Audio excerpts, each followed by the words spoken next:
वाघेरे यांची उमेदवारी निश्चित करून ठाकरे गटानं प्रचारामध्ये मोठी आघाडी घेतल्याचं चित्र पाहायला मिळतंय।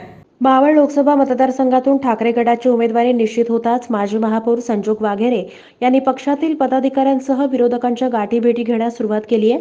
लोकसभा निवडणूक लढवण्यासाठी तीव्र इच्छुक असलेले माजी राज्यमंत्री भाजपचे माजी आमदार बाळा भेगडे यांची अभिष्ट चिंतनानिमित्त भेट घेतली असली तरी या भेटीची मतदारसंघात जोरदार चर्चा रंगली आहे। महाविकास आघाडीनं उमेदवार निश्चित करून एक पाऊल पुढे टाकलं असताना महायुतीत मात्र रस्सीखेच दिसून येत आहे। आगामी लोकसभा निवडणुकीची रणधुमाळी सुरू झाली आहे। काँग्रेस ठाकरे गट शरद पवार यांच्या गटाच्या महाविकास आघाडीत मावळ लोकसभा मतदारसंघ ठाकरे गटाला सुटलाय। त्यामुळे ठाकरे गटानेही तातडीने हालचाली करत राष्ट्रवादी काँग्रेसचे माजी शहराध्यक्ष संजोग वाघेरे यांना पक्षात घेतलंय। मावळमधून त्यांच्या उमेदवारीवर शिक्कामोर्तब केलंय। मावळमधून गद्दारी काढण्याचं आवाहन उद्धव ठाकरे यांनी केलंय। मावळ मतदारसंघ पुन्हा ताब्यात ठेवण्यासाठी ठाकरे गटानं कंबर कसली। दुसरीकडे शिवसेना भाजप अजित पवार गटाच्या महायुतीत मावळ मतदारसंघ शिवसेनेला सुटेल असं सांगितलं जात आहे। पण भाजपचे बाळा भेगडे यांनी लोकसभा लढवण्याची जोरदार तयारी सुरू केली आहे।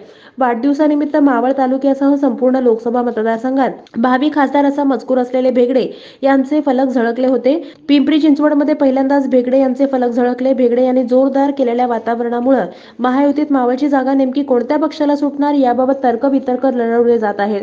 असं असतानाच ठाकरे गटाचे संभाव्य उमेदवार संजोग वाघेरे यांनी घेतलेल्या भेटीची राजकीय वर्तुळात चर्चा रंगली आहे। मावळवर आपला दावा असल्याचं सांगणाऱ्या शिवसेनेनं ही तयारी सुरू केली आहे। मुख्यमंत्री शिंदे यांच्या शिवसंकल्प अभियानाला पुण्यातून सुरुवात केली जाते।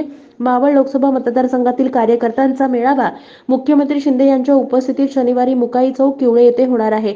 मुख्यमंत्री काय बोलणार, विद्यमान खासदार श्रीरंग बरणे यांच्या उमेदवारीवर शिक्कामोर्तब करणार का, याकडे राजकीय वर्तुळाचं लक्ष लागलंय।